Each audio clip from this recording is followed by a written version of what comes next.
What are solutions and how solutions are made? We have learned these terminology in our inter course. That is, solutions are the homogeneous mixture that mix thoroughly, that neither the component can be observed independently of the others. We can say that we have solution is basically a homogeneous mixture, जिसमें चीजें जो है mix होकर एक form में हमें नजर आती हैं. For example, if it is a liquid form, then हमें नजर आएगा कि there is only one liquid is there. Air is also a solution. As a part of living things, its chemistry is mainly deal with the solution, as solutions are a major part of our everyday life. में हर जगह solution नजर आ रहा है. और biochemistry में basically all qualitative and quantitative tests are based on different types of reagents which are mainly in the solution form. So we have to prepare certain types of solution for the testing purpose in the biochemistry lab. Furthermore, if we talk about the importance of the solution in the pharmacy, we can understand that there are several drugs or medicines that are available in solution form. For example, we have a syrup which may be of a Panadol syrup or any cough syrup. These are all in solution form. IV preparations are all are in solution form. For example, Ringer lactate solution, normal saline solutions, they are all in solution form. So we try to understand the characteristic of solutions and how solutions have the difference between the other types of mixtures, and what are the properties of the solutions. What is the major component of the solution? So we all know that there are two major components of the solution. One is called solvent and another one.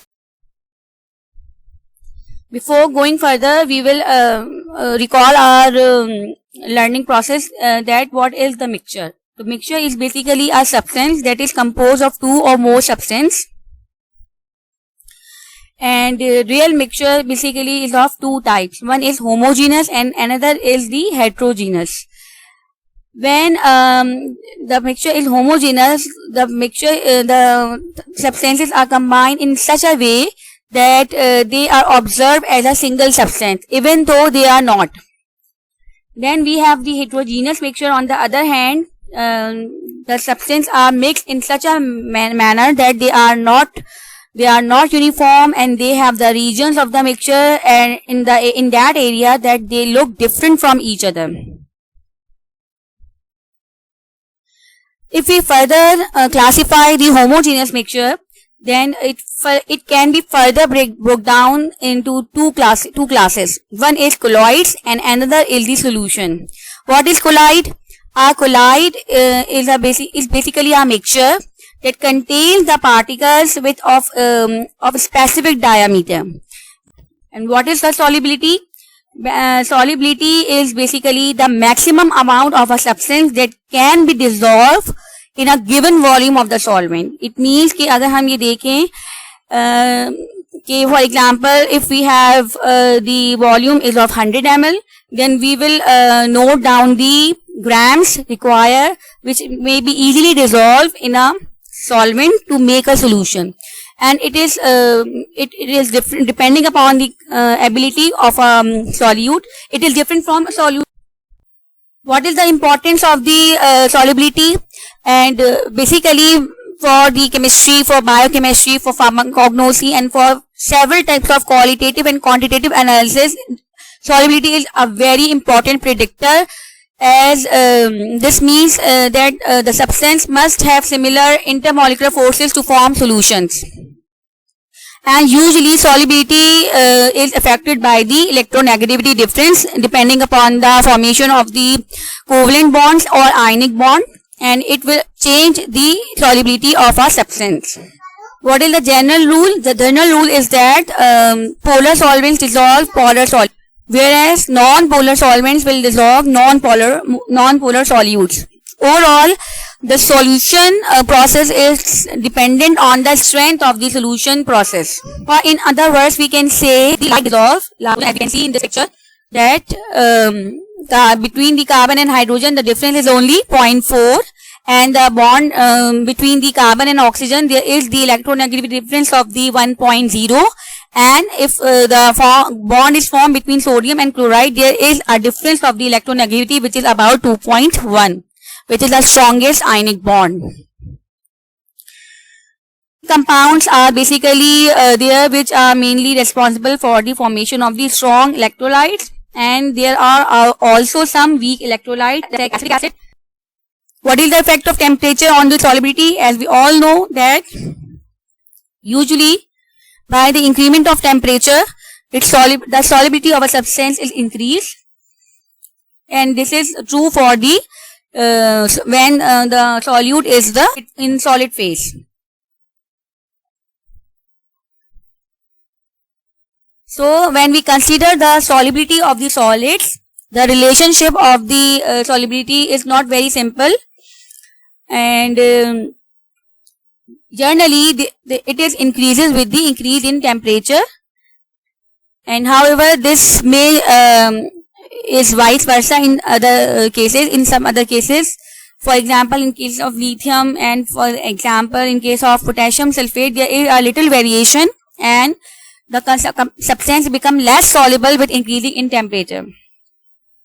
In case of gaseous solubility of the gases in the liquid state, it is more predictable, as the solubility of gases in liquids decreases with increasing the temperature because of the reduction of the intermolecular interactions, and the kinetic energy normally at low temperature is 0, and when we increase the temperature, the kinetic energy of gas is increased, and now the gas becomes less soluble and it will remove the solvent quickly.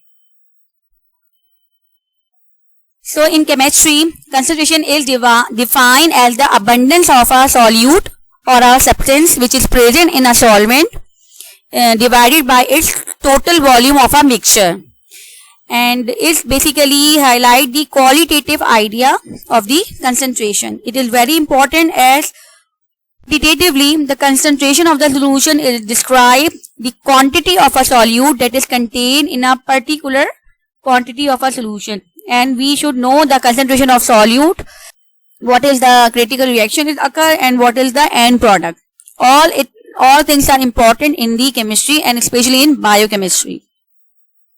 Chemistry used to define the concentration in different ways, and the most common way of the expressing the concentration is the molarity and parts per solution. ये दो जो है हमारे पास बहुत important है, जिसके जरिए हम अपने numerical solve करेंगे. तो first of all, what is molarity?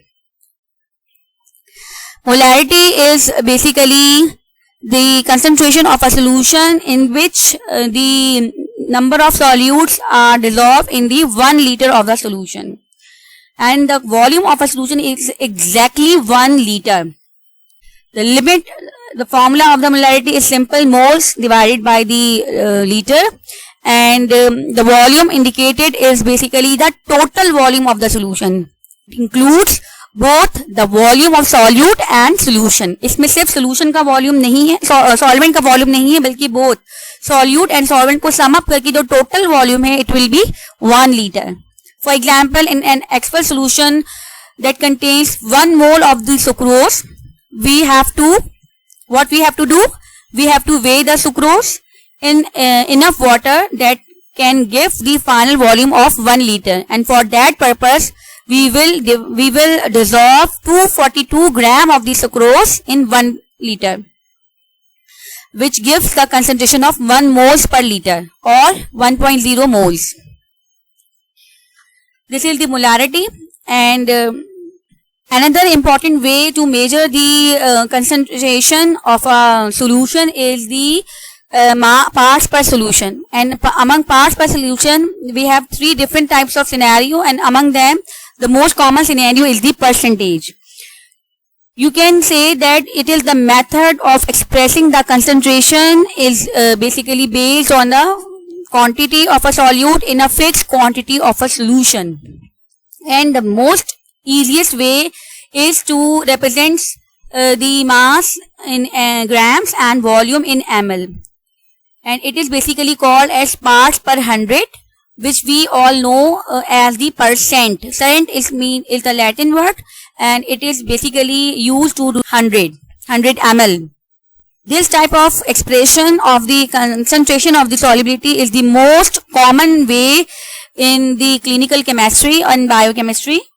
Percent solution defines the quantity of a solute that dissolves in a quantity of solution multiplied by 100. And it is basically expressed in terms of mass solute per mass solution, or mass solute per volume solution, or volume of solute per volume solution. When we making a percent solution, it is important to indicate that what are being used. So we should know that solution is equal to the solute plus solvent. This is the formula to determine the parts per solution, that is percent solution is equal to the amount of solute divided by the amount of solution into 100. Parts per solution, among them another criteria, another way of measurement is the parts per million and parts per billion. And basically these calculation and these type of solutions are usually denoted in which the solute quantity is present in very less amount. They are usually employed to express the amounts of the trace elements or trace pollutants. Like percentage units, parts per million and parts per billions may be defined in terms of either masses, in terms of volumes, or mixed mass volume units. There are also parts per million and parts per billion units defined with respect to the number of atoms and the molecules. For example, if we know the quantity of the EPA in a maximum safe level of the fluoride ion in a tap water, it is about 4 parts per million. And if it is more than 4 parts per million, it means that it is exceeding its safe limit.